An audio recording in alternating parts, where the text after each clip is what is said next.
عیسائیوں سے بات ہو رہی ہے۔ عیسائیوں کا مسئلہ یہ نہیں ہے کہ وہ سمجھتے ہیں کہ وہ چنی ہوئی قوم ہے، ان میں یہ عقیدہ ہے ہی نہیں۔ وہ تو کہتے ہیں عیسائیت تمام انسانیت کے لیے، یعنی یہودیت اور عیسائیت میں بہت بنیادی فرق ہیں، اور اس میں سے سب سے بڑا امتیاز والا فرق یہ ہے کہ یہودی اپنے آپ کو چنی ہوئی قوم سمجھتا ہے، عیسائی اپنے آپ کو چنی ہوئی قوم نہیں سمجھتا۔ عیسائیت کی پورے فلسفے کا ایک ہی مرکزی مضمون ہے، وہ ہے عیسیٰ علیہ السلام۔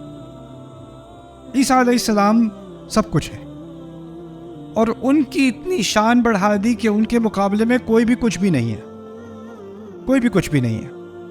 یعنی ان کی وجہ سے پچھلے تمام انبیاء کی وہی ضائع، جو شریعت آئی وہ ضائع، اور یہاں تک کہ ان کے فلاسفہ، ان کے متکلمین کو تو اتنی بحث بھی کرنی پڑی کہ اگر عیسیٰ کے ذریعے سے ہی جنت میں جانا ہے، کیونکہ ان کا عقیدہ کیا ہے، عیسیٰ کے ذریعے سے جانا ہے جنت میں، انہی کی شفاعت سے جائیں گے، تو سوال پیدا ہوا کہ جو بائبل میں ابراہیم کا ذکر ہے اور نوح کا ذکر ہے اور یوسف کا ذکر ہے، ان کا کیا بنے گا؟ وہ تو عیسیٰ کے ذریعے تھوڑی جا رہے ہیں۔ تو انہوں نے سینٹ آگسٹین اور اوروں نے عقائد بنانے پڑے کہ نہیں جی، قیامت کے دن وہاں پر ایک لابی ہوگی، اس کا نام ہے پرگیٹوری، ویٹنگ روم ہے، وہ یہ سارے انبیاء اچھے لوگ وہاں انتظار کریں گے، پھر وہاں جیزس آئیں گے اور پھر وہ ان کے تھرو جائیں گے۔